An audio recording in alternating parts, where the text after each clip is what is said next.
치유와 속죄는 어떻게 관련되어 있는가? 1. 치유와 속죄는 관련되어 있지 않다. 그 둘은 똑같다. 기적의 난이도가 없는 이유는 속죄의 정도가 없기 때문이다. 속죄는 온전하게 통합된 지각의 근원이며 따라서 이 세상에서 가능한 유일하게 완전한 개념이다. 부분적인 속죄란 무의미한 아이디어다. 그것은 마치 천국에서 지옥이라는 특별한 영역을 상상조차 할 수 없는 것과 같다. 속죄를 받아들여라. 그러면 너는 치유된다. 속죄는 하느님의 말씀이다. 하느님의 말씀을 받아들여라. 그러면 과연 무엇이 남아 병을 가능하게 할 것인가? 하느님의 말씀을 받아들여라. 그러면 모든 기적이 이미 성취된 것이다. 용서하는 것은 곧 치유하는 것이다.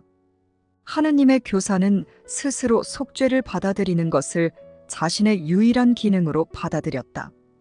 그렇다면 그가 치유할 수 없는 것이 무엇이 있겠는가? 그에게 어떤 기적이 주어지지 않을 수 있겠는가? 이 하느님의 교사의 발전은 그가 속죄의 포괄성을 인식하는지 아니면 어떤 문제 영역은 당분간 속죄에서 제외하는지에 따라 느릴 수도 있고 빠를 수도 있다. 어떤 경우에는 속죄 레슨을 모든 상황에 완벽하게 적용할 수 있다는 갑작스럽고도 완벽한 인식이 일어난다. 하지만 그런 경우는 비교적 드물다. 하느님의 교사는 어쩌면 하느님이 주신 기능을 받아들인 후 오랜 시간이 지나서야 그 기능을 받아들인 결과로 주어지는 그 모든 것을 배울 수도 있다. 확실한 것은 결말뿐이다. 걸어가는 길의 어느 지점에서든 그는 포괄성에 대한 필수적인 깨달음에 도달할 수 있다. 갈 길이 멀어 보이더라도 그로 하여금 만족하게 하라. 그는 걸어갈 방향을 이미 정했다. 그에게 더 이상 무엇이 요구되었던가? 그가 해야 할 필요가 있는 것을 이미 했거늘 하느님이 나머지를 주지 않으시겠는가? 3. 하느님의 교사가 발전을 이루기 위해서는 용서가 곧 치유임을 이해해야 한다. 몸이 병들 수 있다는 아이디어는 에고, 사고체계에서 중심이 되는 개념이다. 이런 생각은 몸에게 자율성을 주고 몸을 마음으로부터 분리하며 공격이라는 아이디어를 신성불가침한 것으로 유지해준다. 만약 몸이 병들 수 있다면 속죄는 불가능할 것이다. 마음에게 몸이 적합하다고 여기는 것을 행하라고 명할 수 있는 몸은 하느님의 자리를 가뿐히 차지하고 구원은 불가능함을 증명할 것이다. 그렇다면 치유할 것이 무엇이 남아 있겠는가? 몸이 마음의 주인이 되었다. 몸이 죽임을 당하지 않는 한 마음을 어떻게 성령께 돌려보낼 수 있겠는가?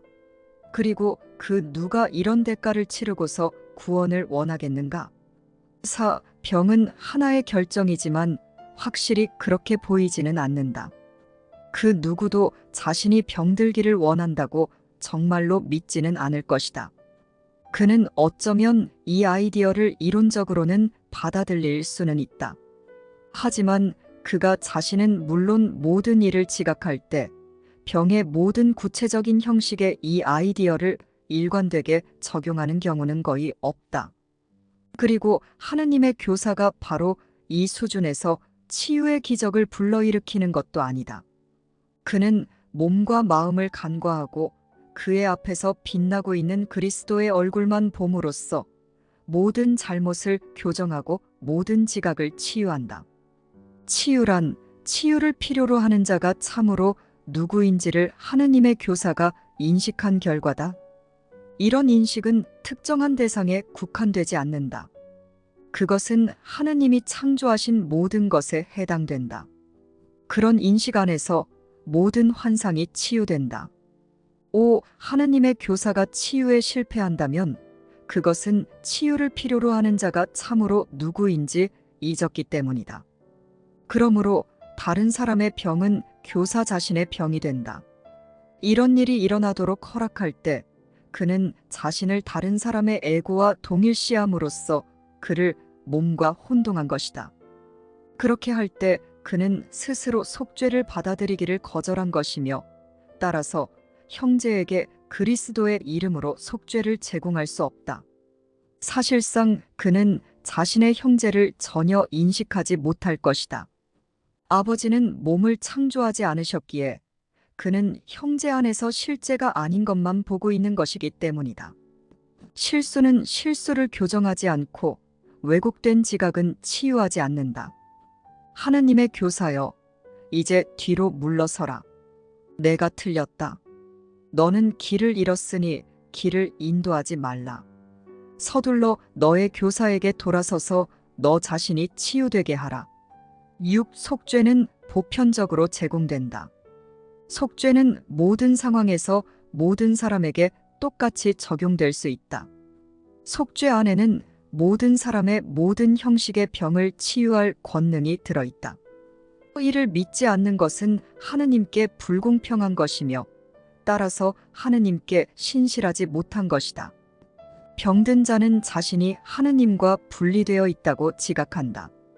너는 그가 너와 분리되어 있다고 지각하려는가?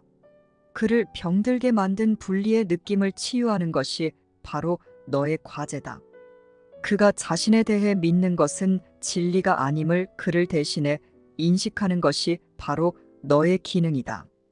그에게 이것을 보여주어야 하는 것이 바로 너의 용서다.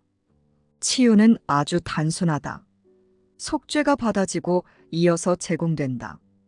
이미 받아졌기에 속죄는 받아들여질 수밖에 없다. 그렇다면 바로 이러한 받음에 치유가 놓여 있다. 다른 모든 것은 이 유일한 목적에 뒤따라 일어날 것이다. 7. 그 누가 하느님 자신의 권능을 제한할 수 있겠는가?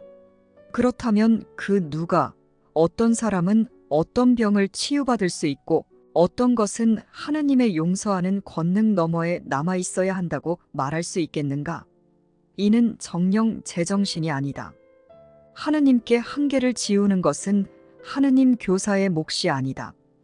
하느님의 아들을 판단하는 것은 그의 몫이 아니기 때문이다.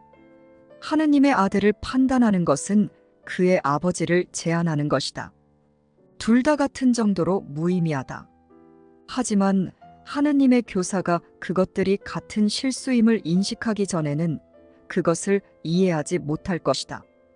그런 인식을 통해 그는 속죄를 받는다. 그는 하느님의 아들에게서 판단을 걷어들이고 그를 하느님이 창조하신 대로 받아들이기 때문이다. 그는 더 이상 하느님과 떨어져 서서 치유가 어디에 주어져야 하고 어디에는 주어지지 말아야 하는지 결정하지 않는다. 이제 그는 하느님과 함께 이는 완벽하게 창조되었고 영원히 완벽한 나의 사랑스러운 아들이다 라고 말할 수 있다.